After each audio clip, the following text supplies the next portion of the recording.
I voted for Peter Obi. But you see, I didn't jump that queue for Peter Obi. I didn't smuggle anybody into the polling booth for Peter Obi. I didn't brandish a knife or threaten anybody in my polling unit for Peter Obi. I did not snatch a ballot box, stuff a ballot box, break a ballot box for Peter Obi. I did not bribe anybody to change results for Peter Obi. I did not steal. I did not kill for Peter Obi. What I did for my candidate was stand in line. From 8 in the morning on Saturday till 8 in the morning on Sunday. And when the sun got too hot and I thought of going back home, I remembered shot to death on the train to Kaduna. And I stood. And when the heavens opened and poured down rain, and I thought of running to find shelter, I remembered. Stuck at home because of ASU strike. And I stood. Through my hunger, through my thirst, through my worry about whether the children I left at home were fine. I stood. Because what I wanted to give my candidate, what I ended up putting in that box, was not a piece of paper. What I ended up putting in that box was my hope for a country where young people would not be so disillusioned by the actions of their own parents, of their own leaders, that they will be willing to risk crossing the Sahara Desert on foot just to escape. That was what I put in that box. That was what my presiding officer refused to upload. The future of that young boy who stood with me, who stood with us through the night, counting those votes.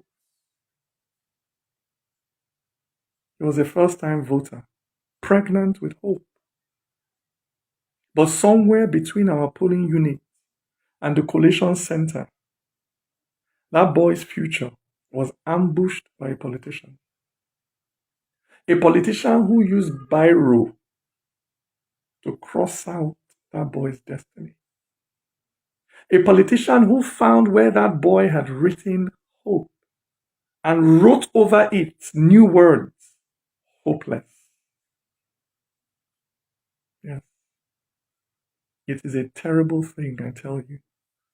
When a Nigerian is kidnapped on their way to Zamfara or Makodi or Enugu. But it is infinitely worse when Nigeria herself is kidnapped on the way to the collation center. My brother, my sister, it is not Nigeria that has her foot on your neck. It is not the Fulani or the Igbo, the Christian or the Muslim that has wrapped their finger around your neck and is squeezing the civic life out of you. It is not Yoruba people who don't give a damn whether you eat, whether you have a decent house to sleep in, whether you're able to find a job 5 years after graduating.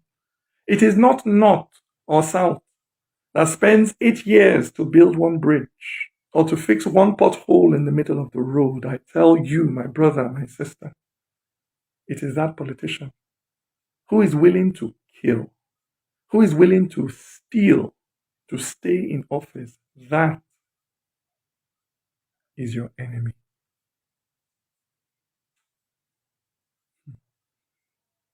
But like the serially abused, many of you have fallen in love with your kidnappers.